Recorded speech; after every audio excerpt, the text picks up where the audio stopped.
Good evening, everyone, and welcome back to Empty Cloud Monastery. So this evening we have a Sangha panel discussion with the three of us. So to my right, we have Ayasoma, and to my left, we have Venerable Jagaro, and my name is Bhante Sudaso. And this evening we'll be discussing a series of 4 very short suttas from the Anguttara Nikaya, which are all covering a similar topic.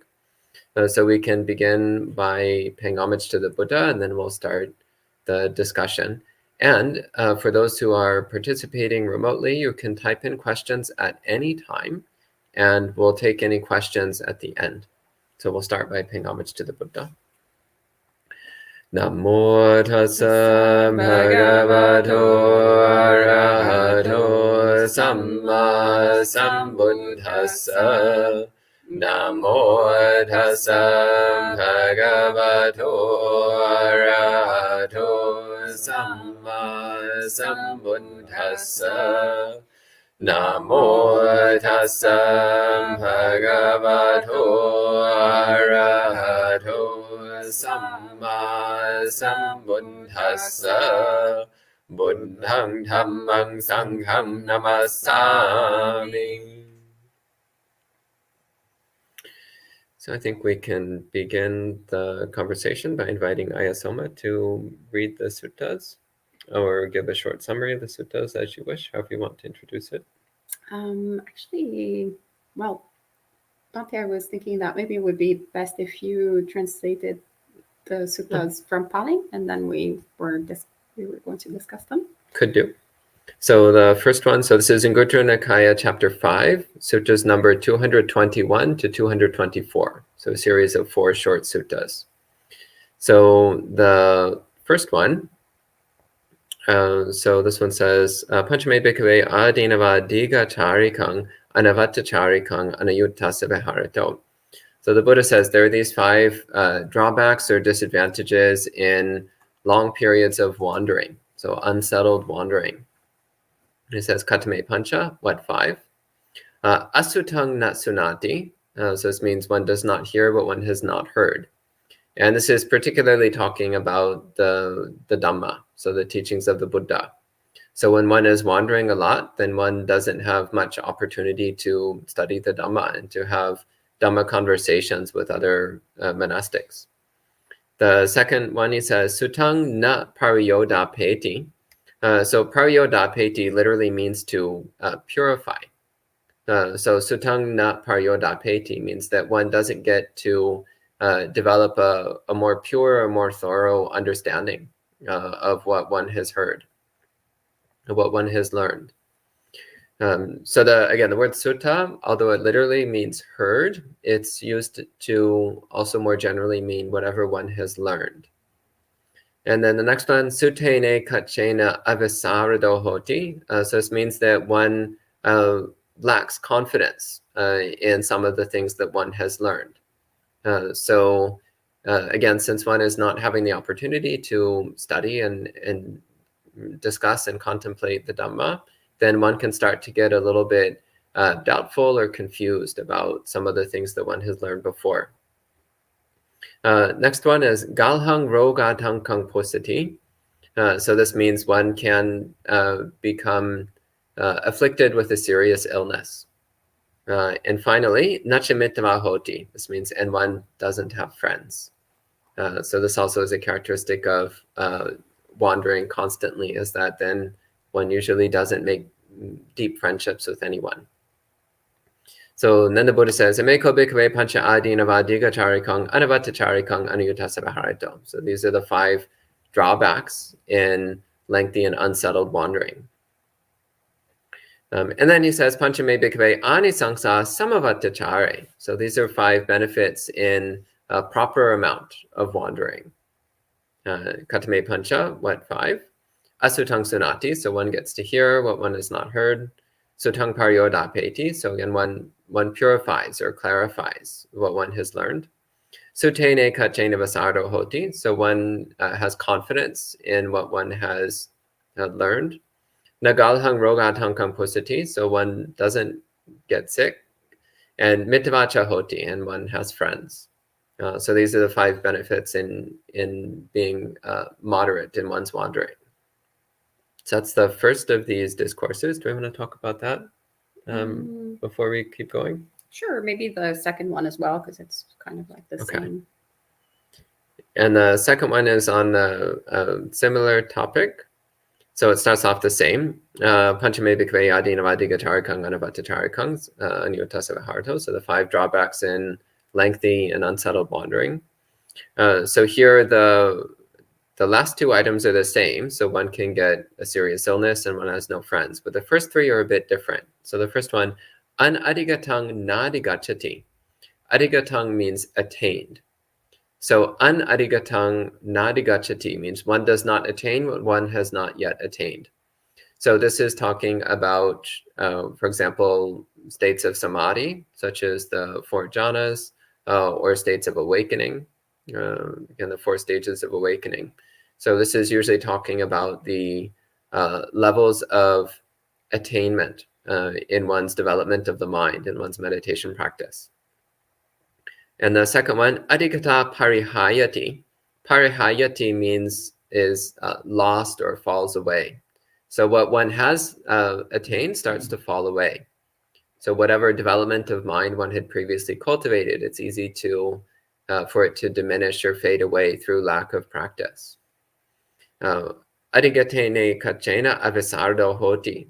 So this means one lacks confidence in some of what one has attained. Some of one's attainments become hazy or unclear or difficult to re-access. One can become doubtful or uncertain about what one had attained in the past. Possibly even doubtful about whether it's possible to return to those states or if one even had such profound states in the first place. Again, and then the last 2 are the same. So one might get a serious illness and one has no friends. And then again, the 5 benefits in wandering for the proper amount, so not excessive, is that one does attain what one has not attained. One does not lose what one has attained. One is confident about what one has attained. One does not get a serious illness, and one has friends. So that's the second sutta here. Keep going, or should we discuss at this point? We can discuss the wandering part. Okay. Venerable Aya, you have Bhikkhu Bodhi's translation. I was wondering if there was any other maybe some differences or other angles that. I think actually it's pretty consistent. Pretty consistent. Yeah, okay. Thank you. With Bhante Sudaso's wording. I don't know if you have anything this is Sujata's. Yeah, Venerable Sujata is very similar. So there's nothing significantly different. Yeah. Okay. Salient. Okay. Yeah, what comes to mind is the well, the different types of monastic practices that we have both in Buddhism and actually also in Catholicism. I'm thinking there's definitely, actually, when one sees the history of Catholic monasticism in Italy, there was a lot of wandering practice, and then it kind of shifted into a sort of more stable way of living. And these days one can tend to think that the latter is basically the form of monasticism, and actually pretty much we kind of perhaps have a similar sort of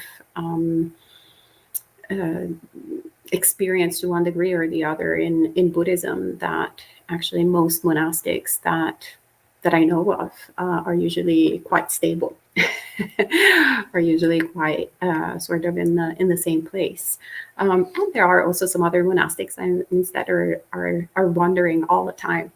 And so I find these 4 actually suttas very interesting in how the Buddha essentially talks about the drawbacks in these 2 particular suttas of wandering for too long, but then at the same time doesn't tell us, okay, well, these are the drawbacks, so just don't wander. But actually specifically says periodic wandering. These are the benefits that one instead can receive by periodically going through this practice. And I actually have more of a question than a reflection first, maybe for the 2 venerables, in the sense that everything seems pretty straightforward in terms of the drawbacks actually as well. You were translating it, Bante. I think it's pretty linear. One doesn't have the opportunity to be around friends, so obviously there's less spiritual friends, so there's less kind of dhamma conversations maybe amongst monastics that can create supportive conditions for growth.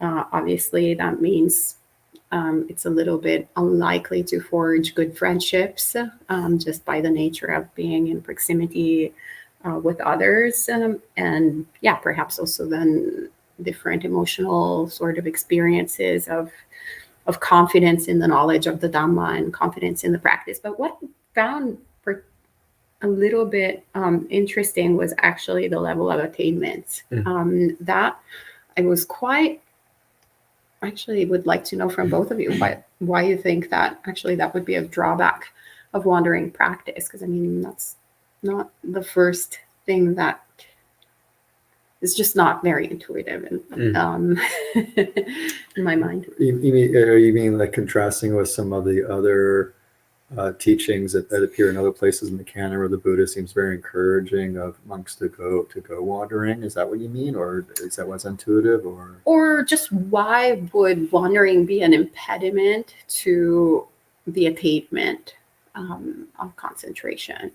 Well, I mean, what comes to mind for me is that, for example, if one is walking all day and constantly moving from place to place, one is constantly tired and hungry and not doing very much formal sitting meditation, then one samadhi you might never have the opportunity to develop very deep samadhi. But similarly, that's one of the ones which also I was like, because actually I found that during wandering practice, I find that my meditation actually tends to be quite good. Partly because the lifestyle there it's very simple, it's very pure. There's very little complication. It's actually a very straightforward way of living. And also the long periods of walking, I found were very supportive to developing and maintaining mindfulness of the body. So I actually found that the periods of sitting meditation, my samadhi was actually quite good. But I think the distinction here is between doing the proper amount of wandering versus excessive wandering. So I think if one was, for example, wandering continuously for many, many months, then it could eventually start wearing one down to the point where one's sharpness and clarity of mind could diminish significantly. And also another aspect of the constant wandering practice is that one's diet can become quite unstable, and so then one's health condition can diminish, and when one's health is significantly diminished, then it's harder to meditate well. That's another thing which comes to mind. Again, I think that what the Buddha is pointing to here is not saying not to do wandering, but rather to make sure that we don't do it excessively to the point where it starts to hinder our practice rather than support it. Thank you. What are your thoughts? One of the things that comes to mind is that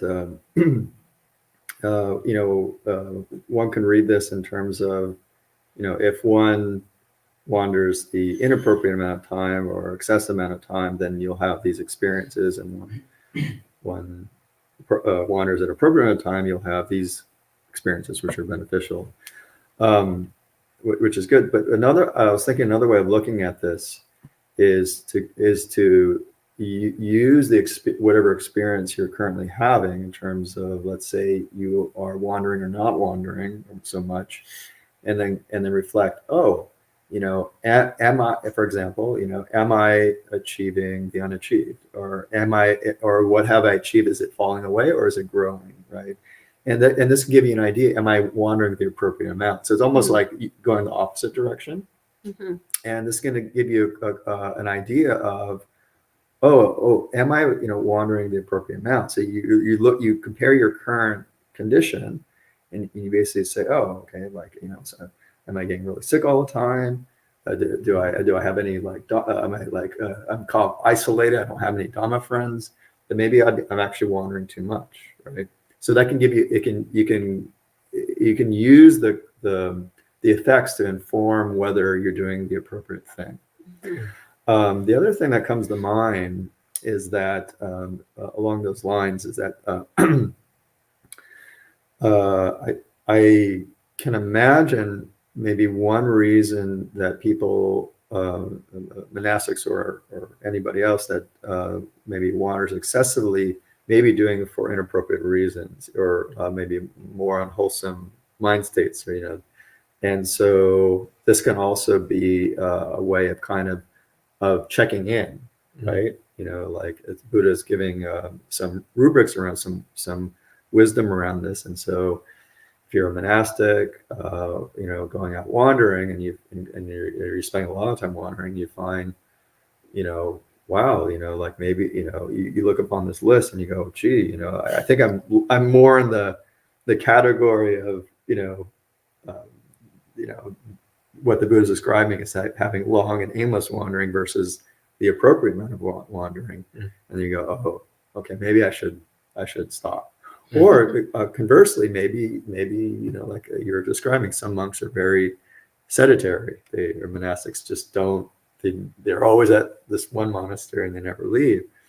And then they look, and then they compare their experience to this list, and they go, gee, you know, I think I'm more in the, maybe, you know, they're actually more in the former category, even though they never go wandering. And they go, oh, maybe I'm actually not wandering you know, maybe I should go out, you know, and go wandering. So that's what comes to mind.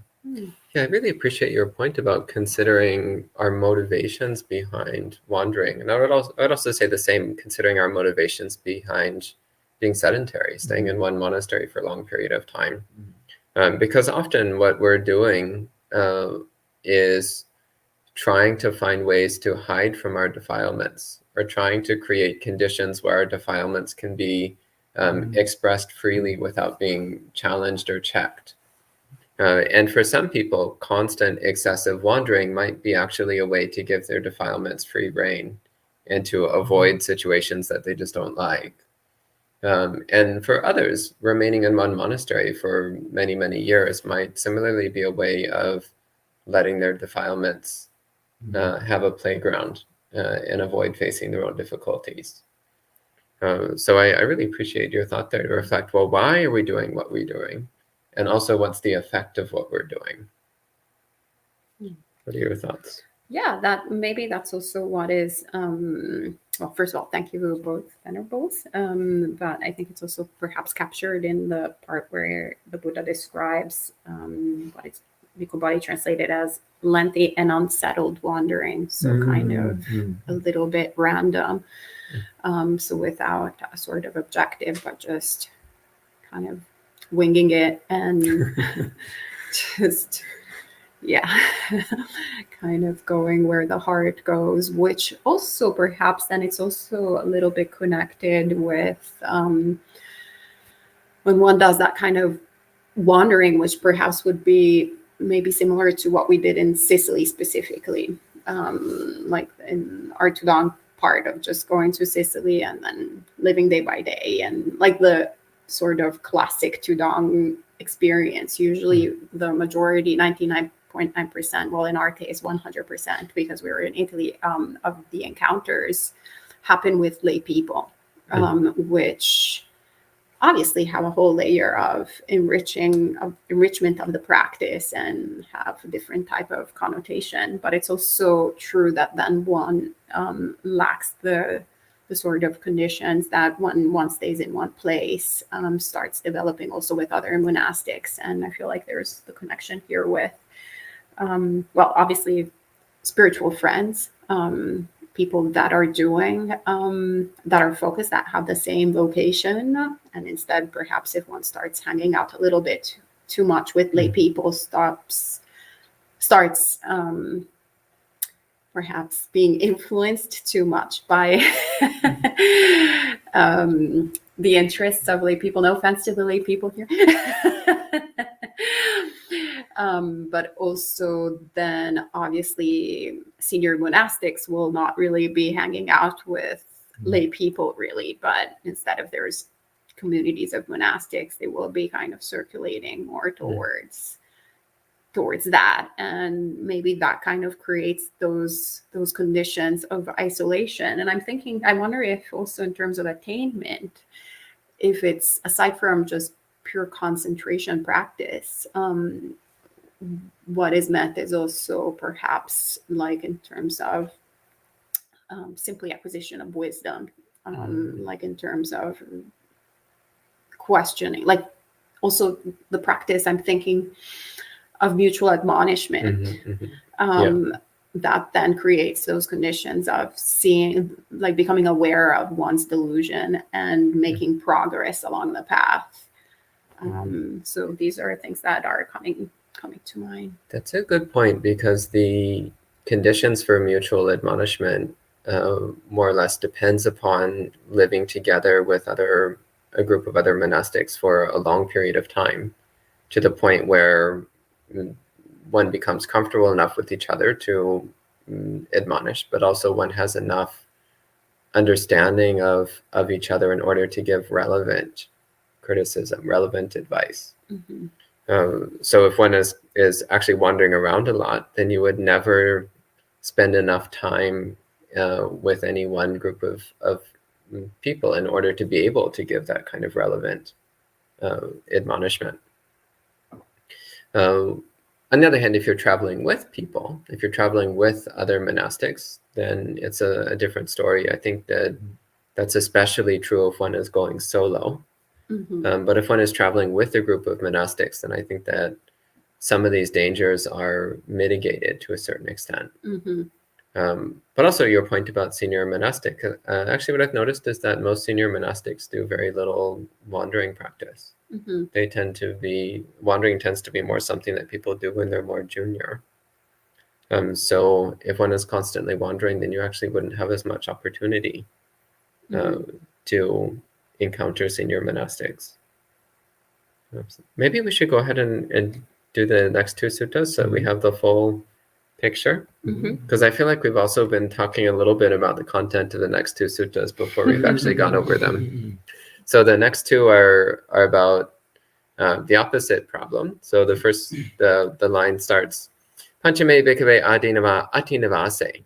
So there are these 5 dangers in atinavase. So nivasa means settling, dwelling in one place.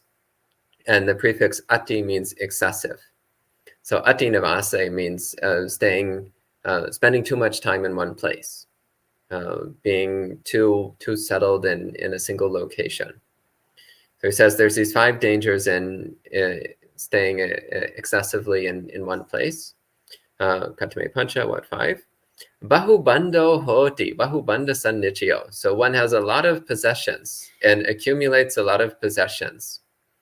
This is quite relevant because when you're wandering, you actually can't have very many possessions because you feel every single gram. So if you're carrying a big stack of books, well, I mean, if you're living in one room for 5 years, then you can accumulate a lot of books. But if you're wandering, well, you have to carry all that stuff on your back. So yeah, just naturally, you're not going to have a lot of stuff when you're wandering. Next one, bahube sajo hoti, bahube sajo sanichio. So one accumulates a lot of medicines. Similarly, one tends to start stockpiling extra supplies of all kinds. Sound familiar? I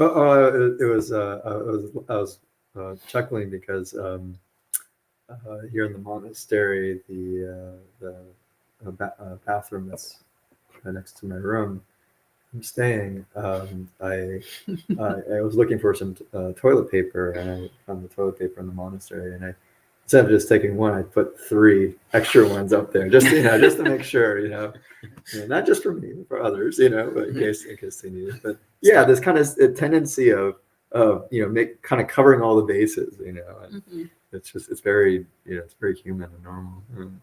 Well, the extreme of this though is hoarders.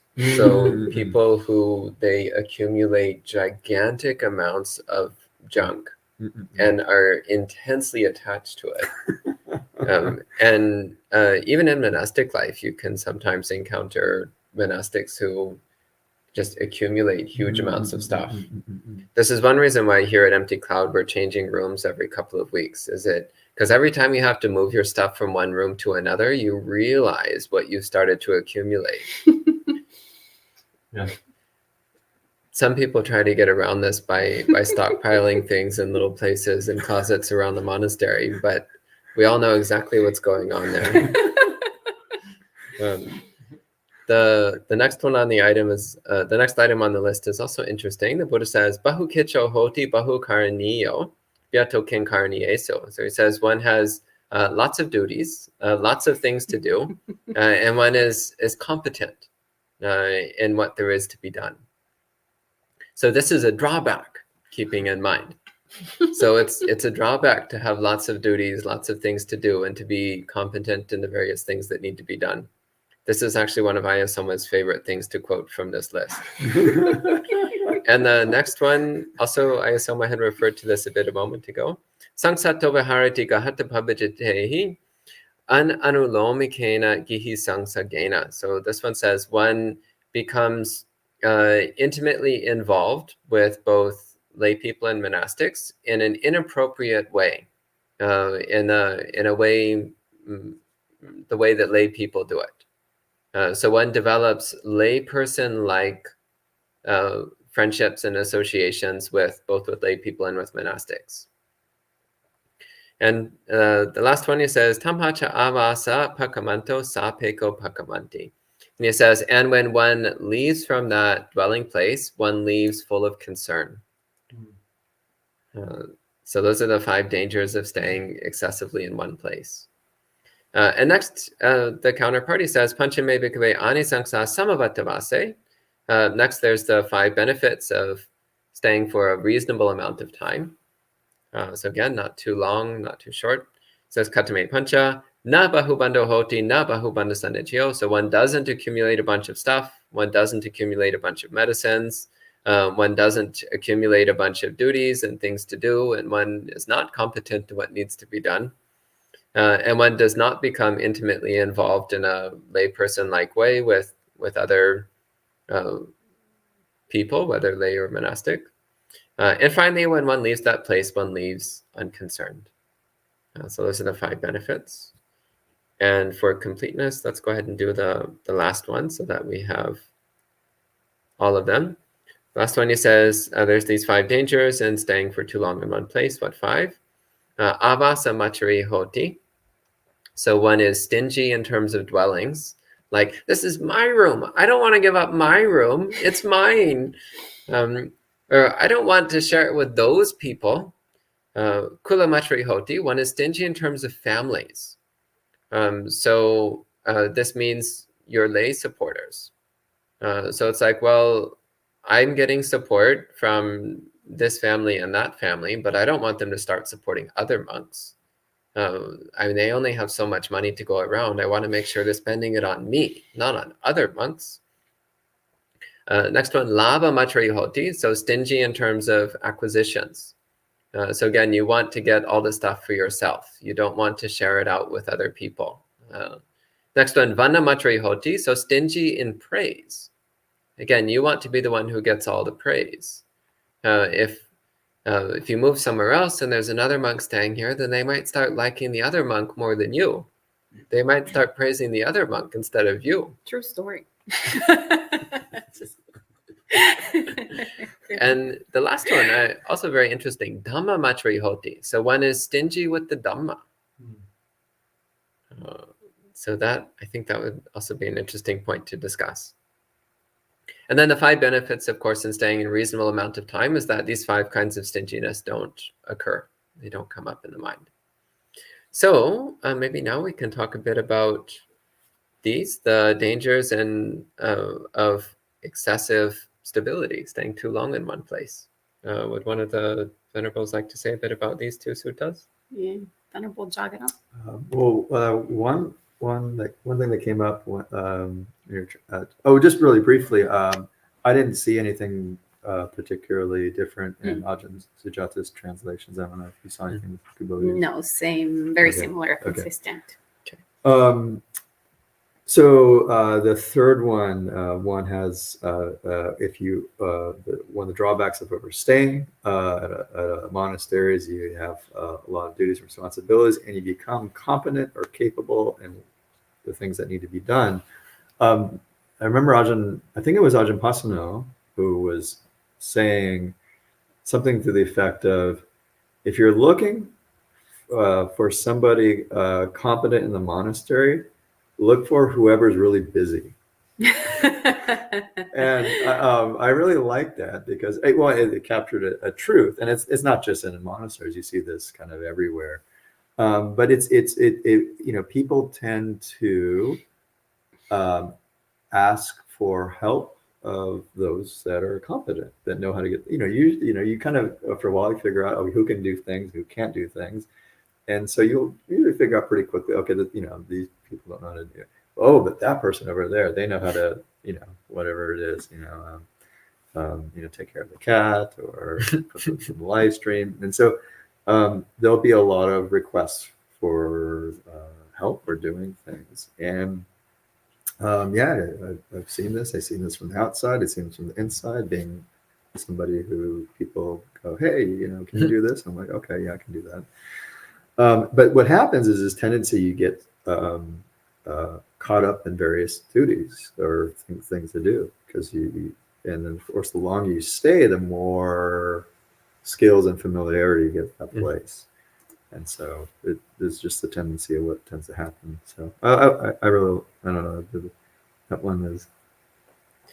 You're actually answering one of the questions. Oh, okay. So Kobe said, can you explain why competence is a drawback? Or is competence simply an indicator that one is staying too long in one place? Okay, great. So we're actually talking a bit about that already.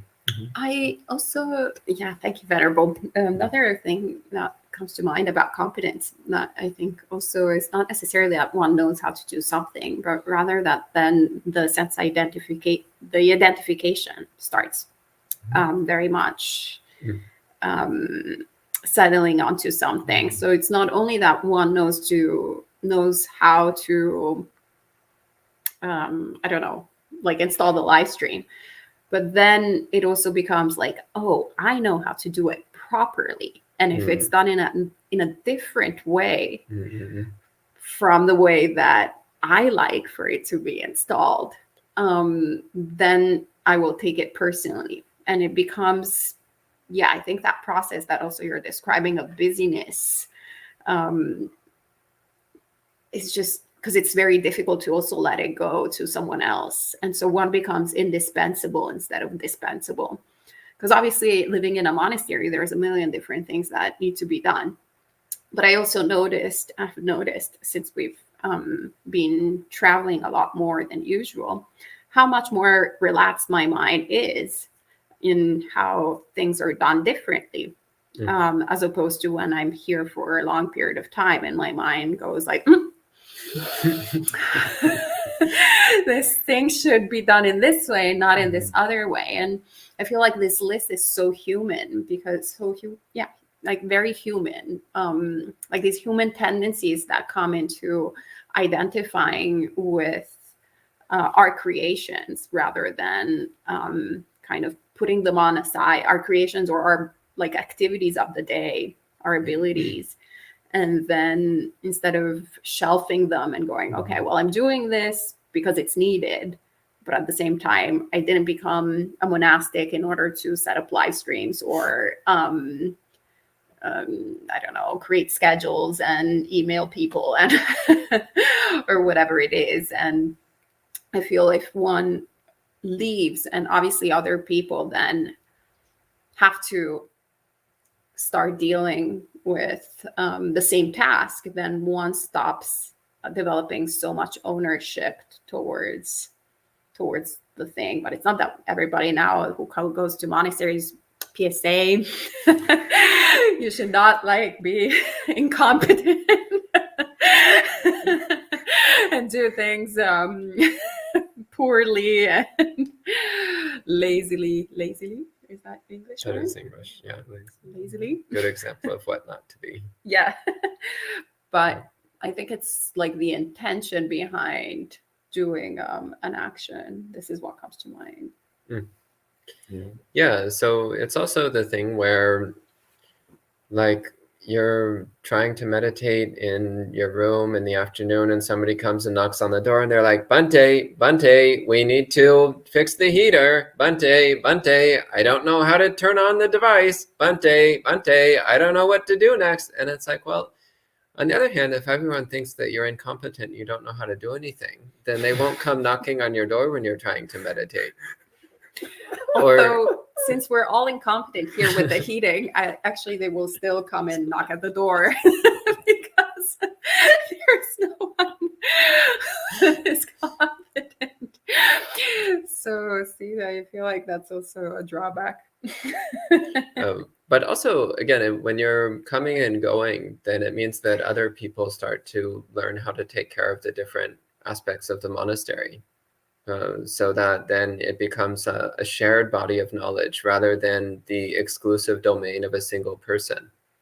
So this actually was something that I saw, for example, when I was staying at Bayagiri. Like, there was one monk who really understood the electrical system, and nobody else really understood it. It was just that one monk who really understood how all the different components fit together in order to generate the monastery's electricity. And then he went away for a while, and nobody had any clue how to operate the system. But so that you can say, well, that's a drawback, but actually it meant that then other people had to start learning.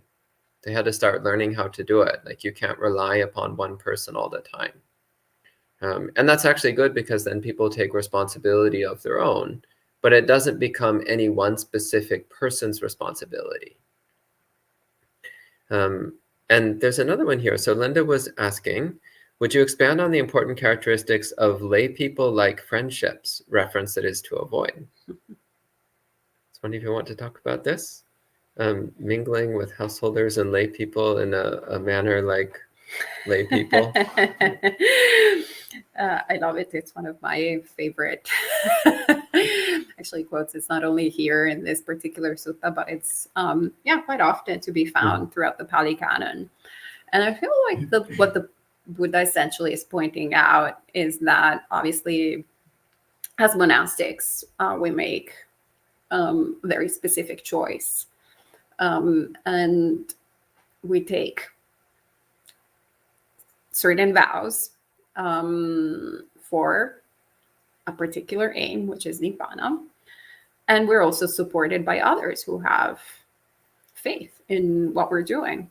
The Buddha actually uses pretty strong language, usually in saying that we'll always be in debt, basically.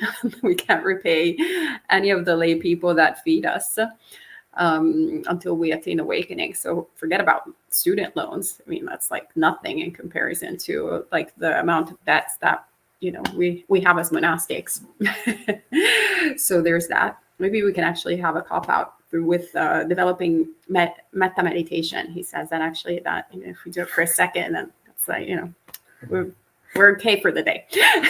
But that's just a little exception. But yeah, there comes, I think all of these are reminders of why do we have this form, that it's not a form of sort of just livelihood, but rather it's a spiritual form, a specific form. But at the same time, obviously we're human, and most of us, actually all of us, even the ones who have ordained the earliest, were not ordained since the time that they were born. So obviously we come to monastic life with lots of different habits that are lay people habits, because we were born as lay people, not as monastics. And so these can come just by the proximity with people. We can start getting back to that habit, right?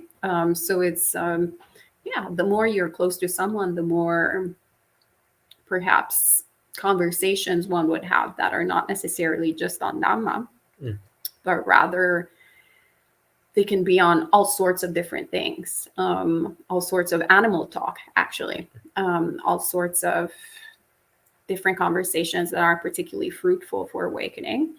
There's also the getting in, like when the process of a friendship in the way of being very close to someone. So then when, someone is going through a happy time, then we'll be happy with them. And when they will be unhappy, we'll be unhappy with them, and so forth. And, maybe in the lay life, we can think that that is something positive, but actually as monastics, it's not particularly, it's not something that we want to get into. Like we want to be spiritual friends, but not like not buddies in terms of, like sharing too much. So there's being helpful is something different than taking on what someone is going through.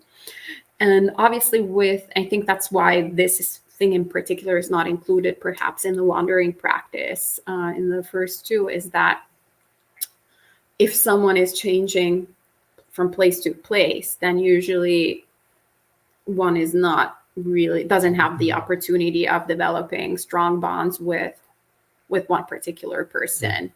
So even if one is engaging in animal talk, for example, then it will be just animal talk with one person, and one person, instead of like building up on the animal talk with one particular person or one particular monastic as well. And just, losing the sort of sense of the form. Maybe it's a little bit more risky if someone is in the same place. I don't know. These are some reflections. Yeah, I mean, actually, what I've noticed is that when we're traveling around, I think because we're only in each place for a relatively short period of time, then the time feels very precious. And so like if I'm only going to be with somebody for a few days or a few hours or even a few minutes, then I want it to be all about dhamma. And also the other person, maybe they're just encountering us, maybe they only get to see Buddhist monks once or twice a year. Then similarly, like, do you want to take that rare opportunity to talk about football? Or do you want to take that opportunity to talk about the Dhamma? This is kind of what happens, is that it makes each encounter precious, but also it makes it important that each encounter be completely focused on Dhamma. And also in terms of associating with monastics. So usually when you first meet another monk for the first time, you don't go directly into talking about silly, frivolous things. But after you've known them for a few months, maybe, then you might start to get more comfortable talking, like just shooting the breeze and talking about random silly things just for the fun of it. But when you first meet another monastic, like you're always first meeting each other as fellow monastics. Like a monk meets a monk. We have a shared commonality in that we both have a clear love of the Dhamma, or else we wouldn't be doing what we're doing. So that's the basis of the initial contact. But after a few months, you start to find out like, oh, he likes rap music. I also like rap music. I don't actually like rap music. That's an example. Or, oh, he likes football. I also like football. I actually don't like football. So Nor again, does silly Venerable examples. Jagger, I think. I don't know. Maybe he does. So It doesn't matter. rap music and I haven't. I'm not going to say. He hasn't been here for too long. I'm not going to say one way or the other.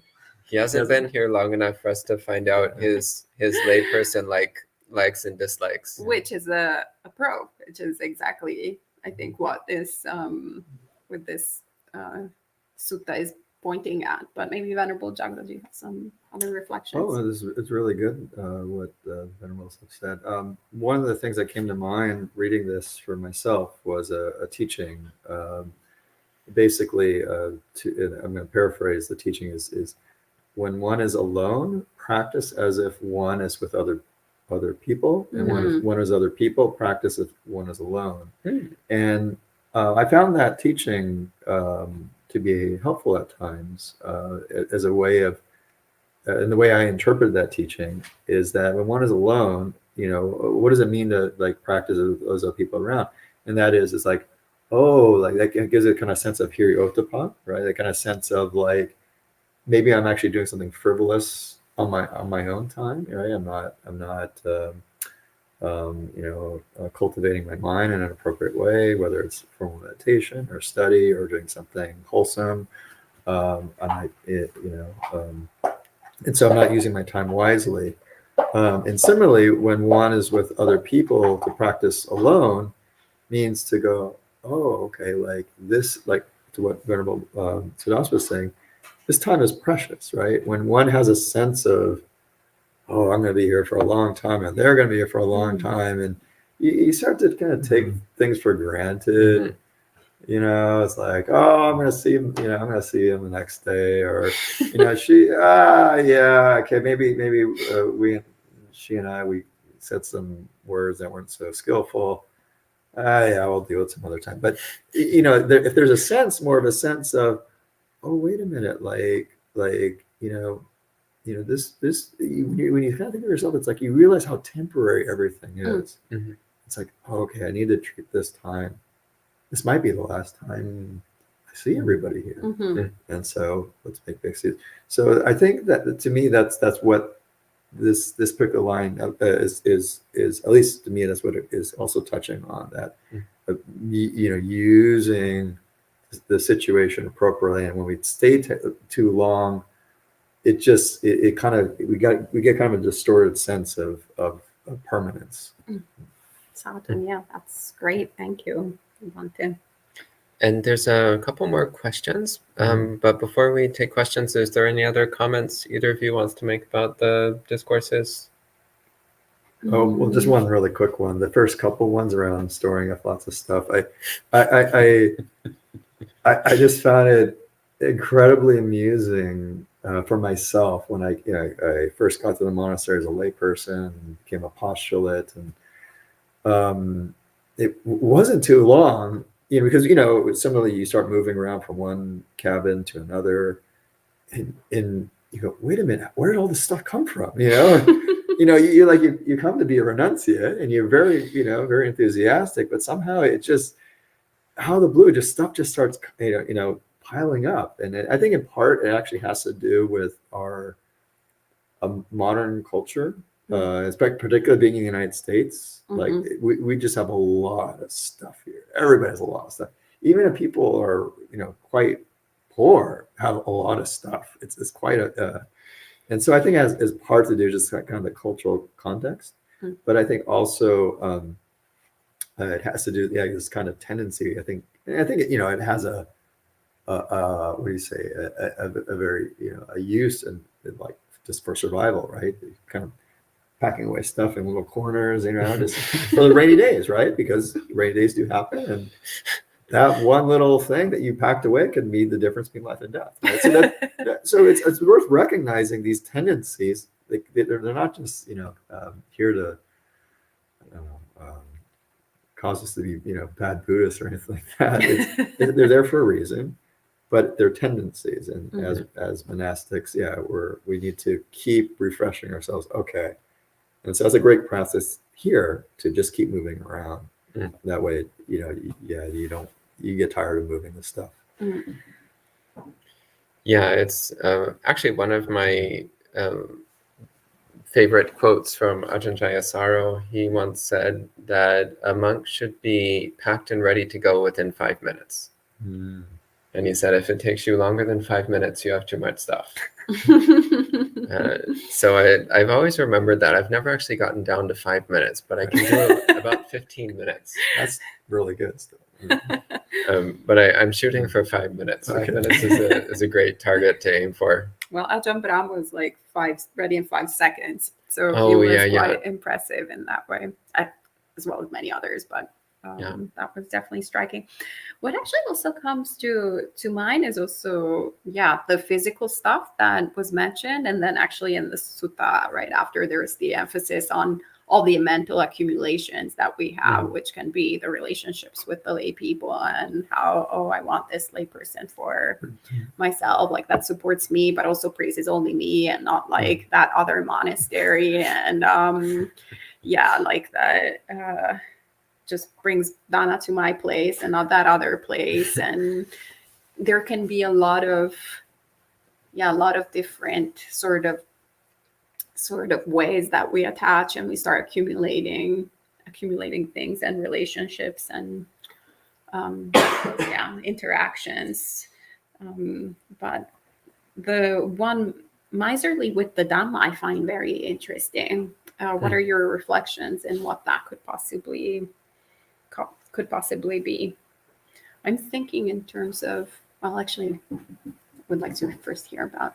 What do you think? So he says one of the drawbacks of staying too long in one place is one becomes stingy with the Dhamma. What are your thoughts? What do you think the Buddha meant by that? What is that referring to?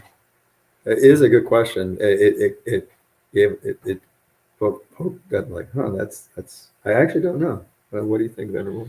Well, actually, something that comes immediately to mind is that when one is traveling around, then one gets to share the Dhamma broadly with a wide number of people. Mm-hmm.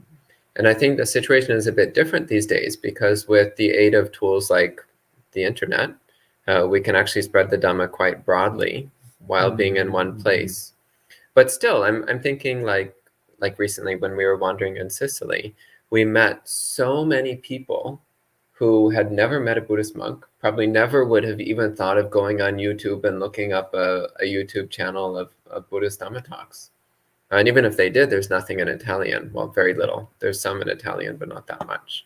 So staying in one place, you might be giving Dhamma talks every day, but your audience is still going to be relatively limited.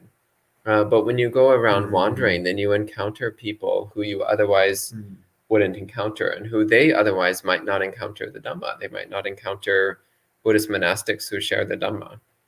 So actually, that's one of the really beautiful things. Also, the alms round practice that you've been doing. You've been meeting people who weren't coming to the monastery, and now they've started coming to the monastery because they saw you on alms round. So it's the same with the wandering practice. Actually, with wandering practice, we met some really interesting people who now want to have a relationship with the monastery and want to have Buddhist monks showing up more often. So that's one thing which comes to mind in terms of stinginess with the Dhamma, is that if we stay in one place all the time, then we're actually limiting the access that other people have to the Dhamma. I was thinking more in terms of, I hadn't thought about actually these reflections, so that's great. Thank you to both. I was thinking more in terms of us as individual monastics, perhaps having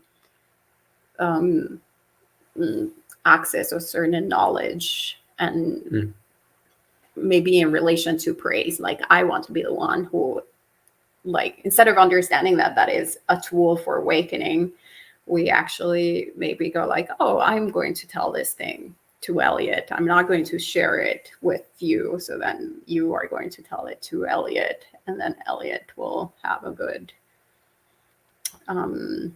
sort of impression of you rather than myself. Do you see what I mean? And that's because of those sort of more kind of close relationships that one starts developing after some time, like the ownership that one can have towards the Dhamma, rather than understanding that the Dhamma is actually, well, it's how things are, it's the truth, and it's the teachings of the Buddha.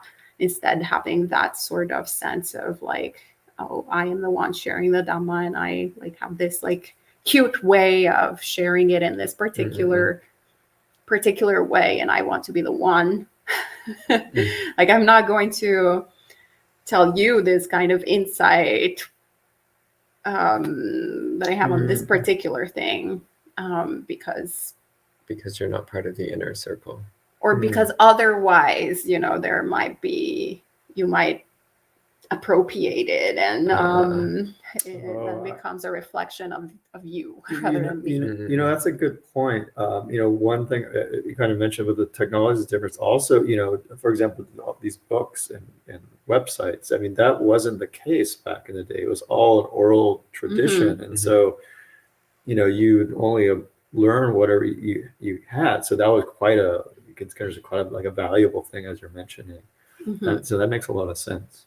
Also, I'm thinking in terms of like, oh, I am the teacher here, and like related, for example, to other monastics coming. And then, if you're visiting, you're venerable, then you get to meet the lay people. And then Elliot is like, well, actually, Tantjagara is a lot nicer than Ayasoma. So then we're kind of like, oh, no, I like being stingy with the opportunities that you have to offer the Dhamma because of that wanting, no, I want to be the one in the spotlight kind of thing. And these relationships can happen when one is always in the same place, as opposed to when one is traveling. There's less of that I guess intensity that one wants to be liked by the people, because they're constantly changing. I think kind of related to that, maybe I was reflecting. You have a person, oh, I know this person likes to hear about this topic, so I just share this topic with them. And I own this topic, even though I have these other ideas, and I don't share it with them because I'm afraid of what they might think of me or judge my teaching. So I hold back this knowledge or this other teaching of the Buddha because, oh, this person only wants to hear about this aspect of the Dhamma. Actually, that's a very good point. Like sharing what is wanted rather than what is needed because of wanting praise, honor, gain. Right. Yeah. Actually, I think we should have the willingness to speak the Dhamma as it is, even if it makes us unpopular, even if it makes us hated. We should still speak the Dhamma as it is. And I think there's maybe questions. There's actually quite a number. So boy, okay.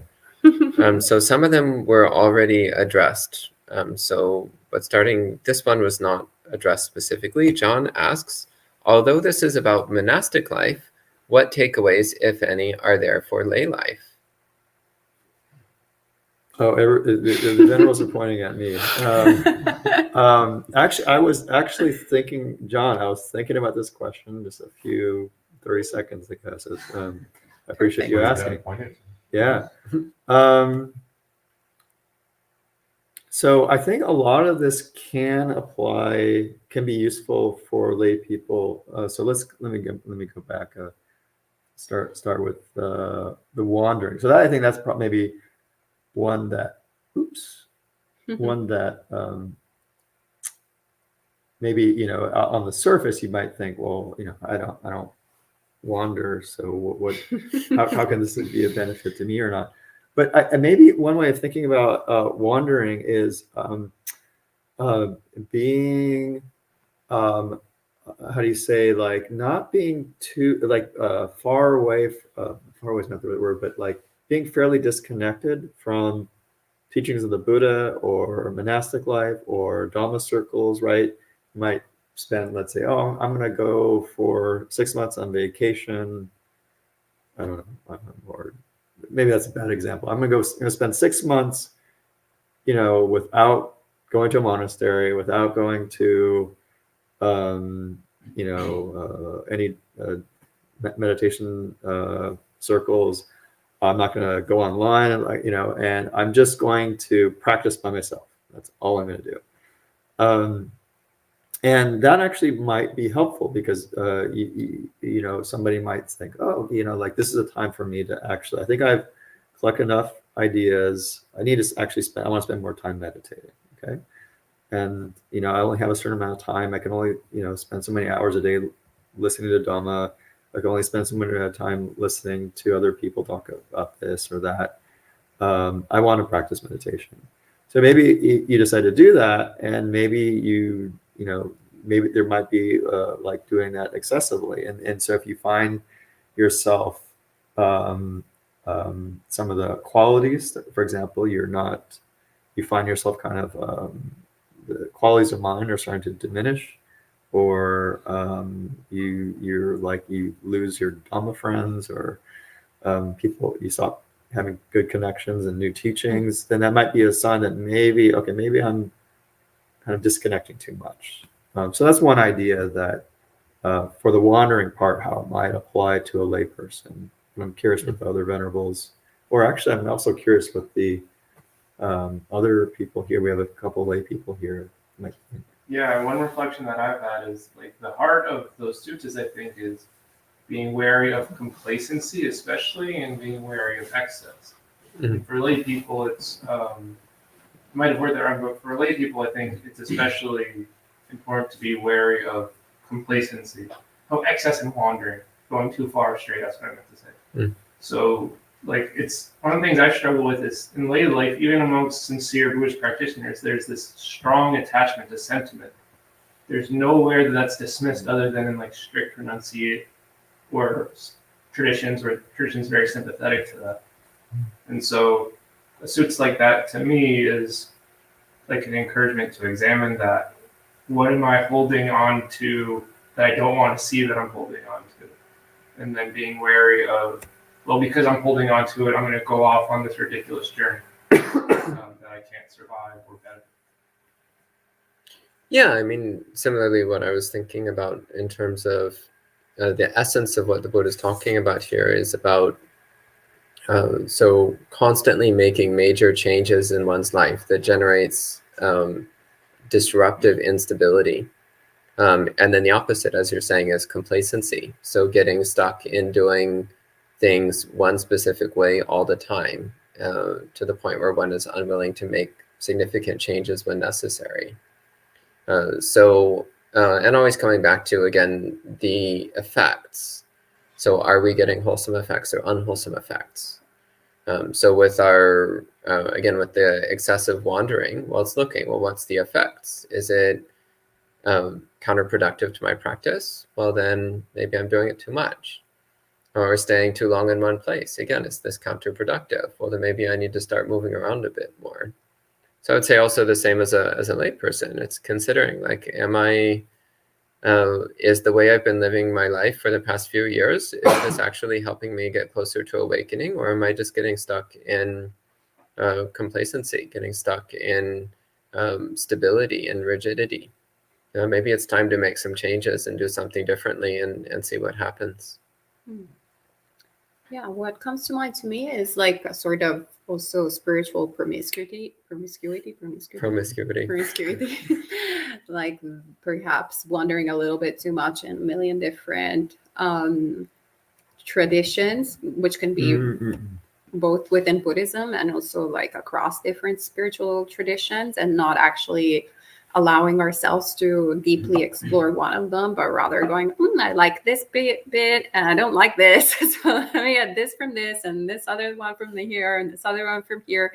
And we can kind of have this like sort of patchwork kind of stuff that doesn't really, we don't clarify what we heard.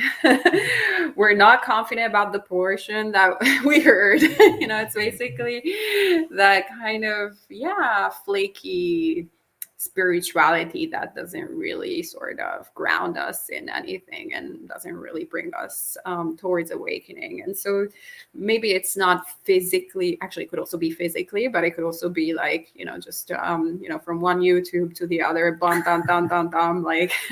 So what are we doing? What is our experience of the mind? How are we essentially engaging with spirituality is something that comes to mind. And then ultimately we're going to get sick. We're going to get ill because dukkha is going to kill us. And then we're back in that, spinning and spinning. We also had Daniel, I think you had a comment.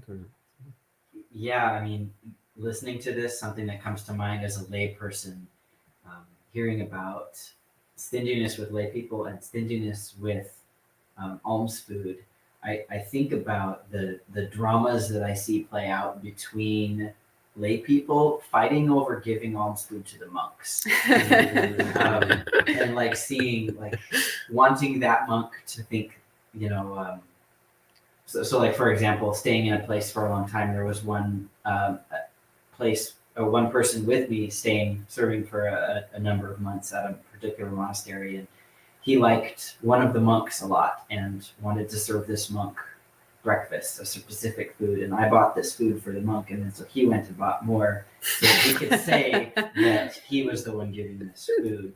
And then additionally, I see like my attachment to another monk where like I go to give alms food when they're on Pindabat.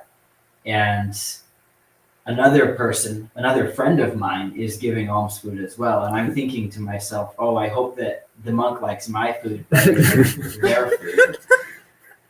So- And just like the soap opera. Right. So I don't know if part I realize for both Daniel and Elliot's comments, they may not got picked up on the live stream. Maybe just They might have, I think so. No, It's it's- actually were good to people hear. picking up on it? Okay. Mm. Okay. Yeah. Just making sure. Yeah, I thank you for sharing that, because it's actually really interesting to see how the mind can get. Actually, the mind just tends to take everything personally. Like, we tend to just make everything all about me, like the grand saga of me. Which realistically, if we actually sat down and wrote the grand saga of me, it would be pretty boring, and nobody would want to read it except for me. And so, like, we actually go through it, and we're like the story you gave. Like, realistically, the monk who's on the receiving end probably actually doesn't really care that much. They're just happy that somebody is feeding them and that they're not going to die of hunger. So like all these games that people get into of like, well, I want it to be me that makes the offering. It's kind of beside the point. Like, the point is, are you helping to support the Sangha? Well, that's great. We don't need to get recognition for exactly what we do. But it is very human. It is very Yeah, human. so that's Yeah. actually what Bhante Sumita was talking about once. I think he was like, okay, that's not giving, that's following up, like it's like, especially when people, maybe there's the giving, but then you also want for the monastic to eat the food that you gave, not the food that the other person gave. And it's just so natural, but also like for us, it's not necessarily true. I think the senior monastics, the most senior, obviously they will have less preferences in terms of one thing or the other. But obviously, I think this is what it's addressing, that the more you're here, then you also know, like, oh, Daniel gives some really good food. I want Daniel's food, not Bob's food. Then you start scheming, how can we get Bob to Yeah, come less like- often and Daniel to come more often? Or, oh, Tanjagra, would you like Bob's food? I'll have Daniel's food. So there's all of that. And I feel like there's that part of also understanding that is not just us being flawed practitioners, but it's just the mind that gets into those circles, and we can kind of laugh about it and go like, ha ha ha, like it is what it is. Sorry. It seems like if you give because you want to get recognition or because you want someone to like you, then that's not a gift anymore. It's a transaction. Well, it's still a gift, but it's a tainted gift. Yeah. You're creating a mixture of good karma and bad karma.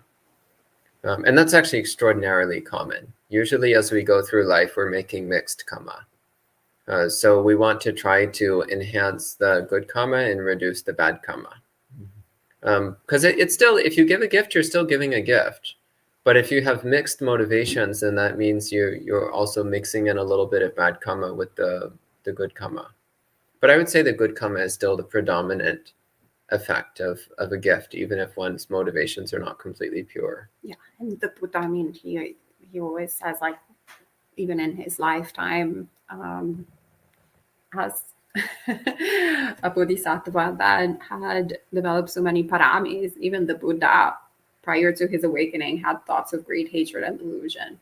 So I feel like we have to be a little bit realistic also with our minds and not expect us to be like all pure and holy by default, but that there will be thoughts of greed, hatred, and delusion appearing in the mind, and just the process of being unawakened. And yes, of course, we'll prefer, even Daniel's food from Bob's food.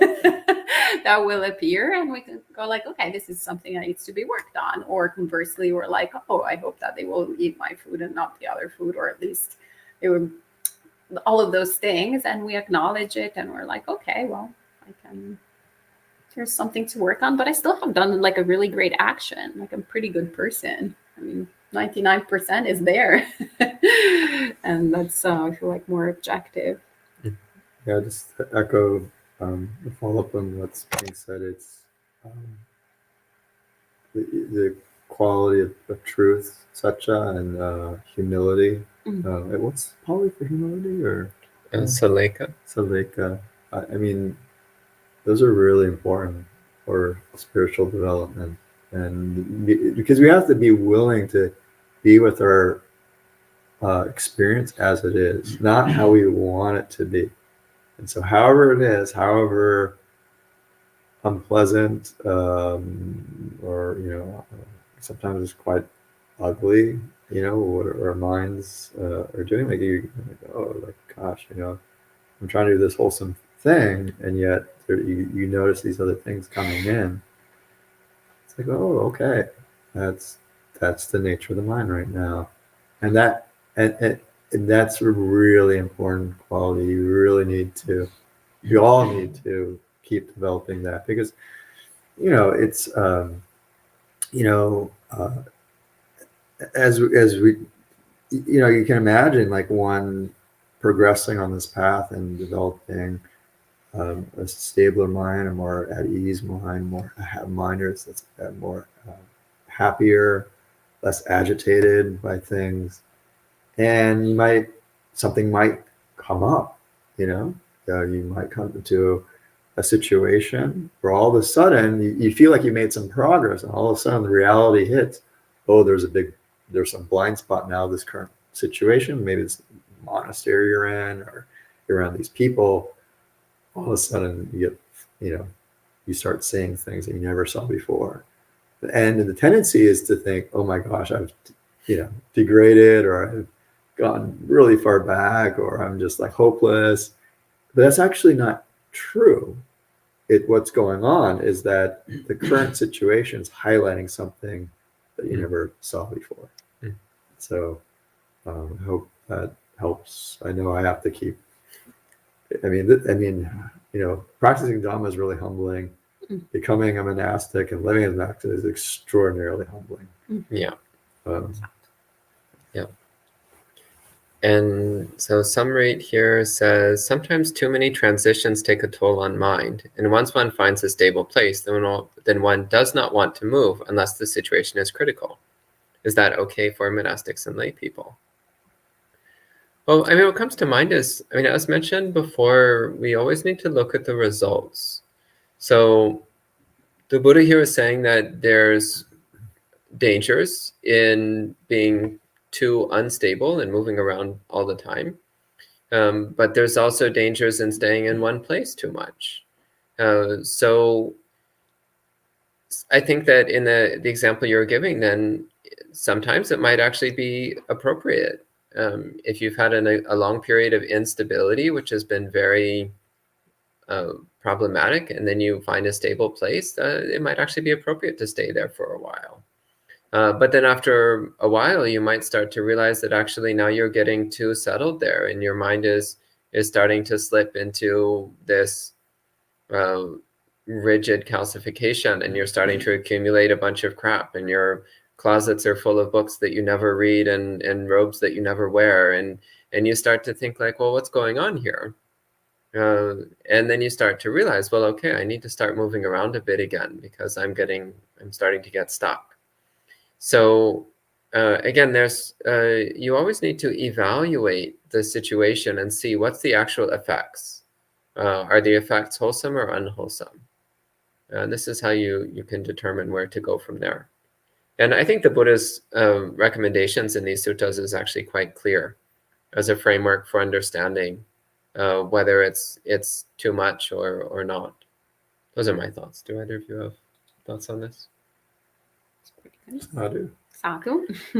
Then there's a series of questions which are not quite on topic and might be better for monk chat tomorrow. This is.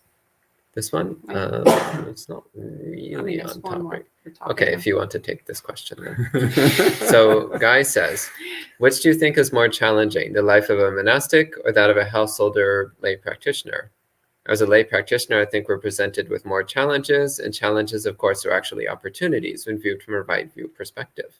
So Ayasoma, what do you think? I think it's Guy, no? Not Guy. Chouinard. That sounds French. Guy, I'm good. Guy. Anyway. Well, GUI. Why? What is more challenging, the life of a monastic or the life of a householder?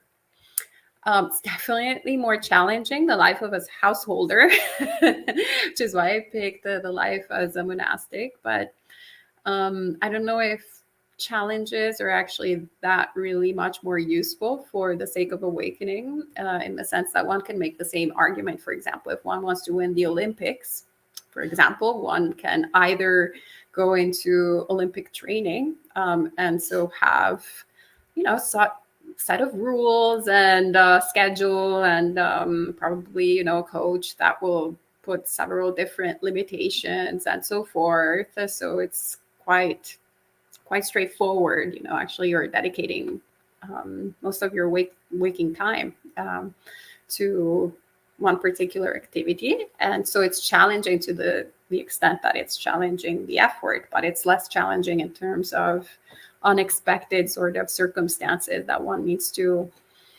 address. Or one can, okay, I want to train for the Olympics, and so while I'm doing my full-time job, I go to like the local pool and I train and swim here and there, and then, well, tonight my friends are going to the pub, so I'm actually going to drink.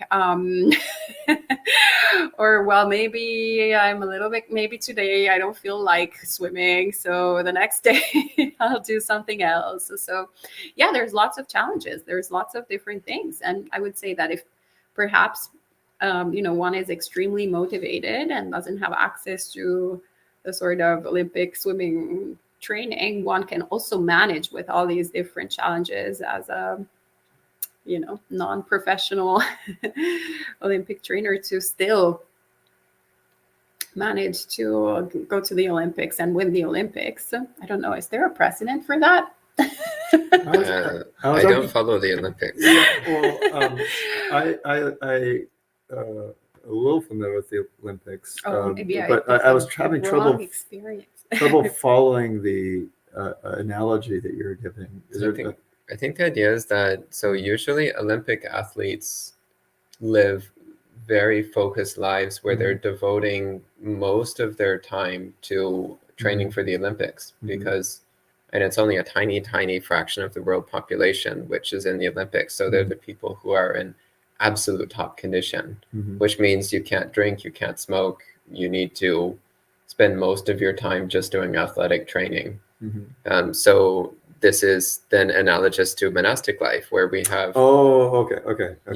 Well, it's also very tight, so there is a very specific, you don't actually, it's kind of like having precepts in a way. Anything that you do on an agonistical level will be obviously different than something that you do with the extra time that you have. This is also true for any, for example, being an artist full-time, being a photographer full-time, and being an artist or photographer as a hobby. Of course, one can manage to do that, but as someone who was doing that for a living, good luck at, for example, being a writer in New York City. Like doing certain things part-time, like you want to actually, you need to put a lot of time and effort, and obviously the time and effort that you put will get to reach you there, and actually having a lot of obstacles will be impediments towards the goal rather than things that will help you towards the goal. I mean, it's already difficult as it is, it's already challenging as it is to attain awakening, so we don't want to add extra challenges. This being said, monastic life is not for everyone. So one needs to be quite realistic where they're at and what are the suitable conditions essentially to make progress. So always the questions that I think actually also Tanjagaro and Bhante Sudaso were inviting to reflect upon, essentially always evaluating what are the results. So if for you, the results of your practice are leading you towards awakening as a lay person, perfect, great, keep that form. the objective is not to ordain or not ordain, but rather the objective is awakening. And so if it's supporting you, then keep doing that. If it's not, then one reevaluates the sort of condition. And it's the same thing for a monastic. If it's not suitable anymore, then maybe it's best if takes the lay form and keeps practicing in a different way that perhaps is more supportive. One thing that comes to mind regarding this, so this is really good. I appreciate what you're saying. Around the challenges, looking at challenges in terms of, is this obstructing me from making progress towards, putting down greed, hatred, and delusion? Is this, or is this, would this form actually leading me towards contentment and goodwill and clarity, right? One other thing I think is really important around this, and I think this is one of the, at least one of the benefits I've seen of the pilgrim monastic life that I have been living thus far.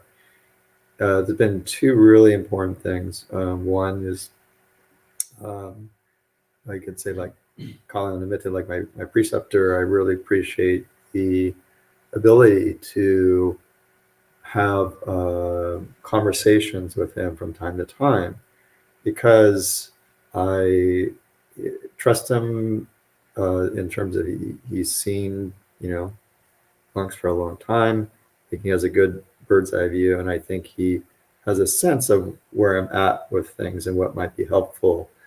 And so that, I might have an impression that, let's say, I'm doing the right thing with this.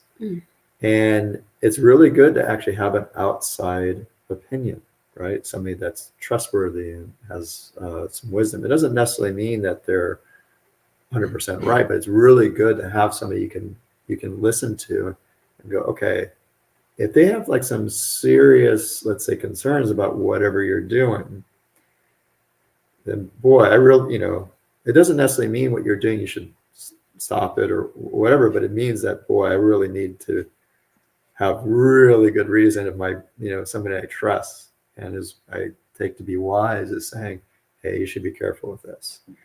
And so that for me is like really important, that somebody in your life that you consider to be wise, that is looking out for your best interests, to give you some outside feedback. So that's one. And the second thing I think that's been really beneficial about the monastic form is coming into contact with beings that, we can never really know, a being's state, their sort of development on spiritual path. You hear rumors or people saying, oh, this person's an arahant, or this person's an anagami, all that kind of stuff. I mean, you don't really know at the end of the day, but what I can know is, oh, I was around this person, this monastic, for several days, and they didn't seem to be agitated at all, which is very unusual. That's really, that's pretty compelling. And that really hits you in a way, because, usually, you can maybe fake, sort of tolerating things, but usually you can pick up on that after a while. But it's like, wait a minute, this being seems to be really at ease. All these, usually, like, you have a famous teacher come by, there's all this stuff happening. People are like, lots of lay people are wanting to be around. All these monks are trying to take care of it. And there's all this kind of kerfluffle happening all over, right? And it's like, wow, this day after day, this thing it doesn't look like it's okay. It's like, wow, how do they do that? And so that really hits you emotionally when you see that, and that's really compelling. So I really appreciate having had those experiences, because, while I can't say, okay, that being was definitely, some level of attainment, what it does indicate to me is that, oh, I think the Buddhist teachings, this is real, right? That's what that's indicating. And so having those experiences, I didn't have that as a layperson. That was quite powerful for me. So I don't know if this is helpful. Yeah, I mean, and also on this question, I mean, well, one thing is that similarly to what Ayasoma was saying earlier, we also need to understand which form of practice is most suitable for us at this time. So monastic life is not necessarily appropriate for 100% of the people that are currently alive on this planet right now. A certain percentage of people, actually, I think monastic life is proper for them, and it is helpful and it is relevant. And some other people, maybe it's not the right time. Maybe it's not the right life even. Maybe next life would be better.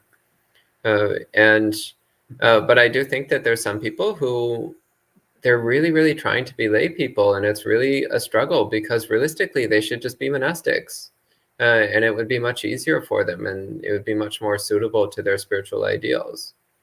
I've met a few people like that who I remember just being like, why are you still a layperson?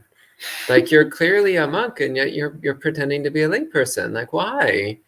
And vice versa. Vice versa, actually much more rarely. But it does sometimes happen. That's true. But as far as challenges, again, I would be hesitant of praising challenge too much, because I was also thinking of, for example, swimming the English Channel. It's a lot more challenging to swim the English Channel if you have lead weights tied to your feet. That's definitely a challenge. So sometimes something being more challenging is not actually a good thing. So I actually kind of like doing things the easy way, which is one of the reasons I'm a monk. Like, monastic life is difficult if your goal in life is to get lots of sensual pleasure. But if your goal is awakening and you're willing to do whatever it takes and let go of whatever you need to let go of, the monastic life is actually really easy, really supportive. And we're actually just about out of time. So there's a couple of questions which are a bit off topic, but which are still wonderful questions. So if you do want answer to these questions, so Scott and Bhumika, so you both had some interesting questions, which you could bring to Monk Chat tomorrow. So tomorrow evening, we always have our Friday evening Monk Chat, which we use as the chance to answer any questions you have about Buddhism. So you can bring those tomorrow. So I think we can go ahead and conclude our session at this time with 3 sadhus. Sadhu, sadhu, sadhu. And we'll see you next time.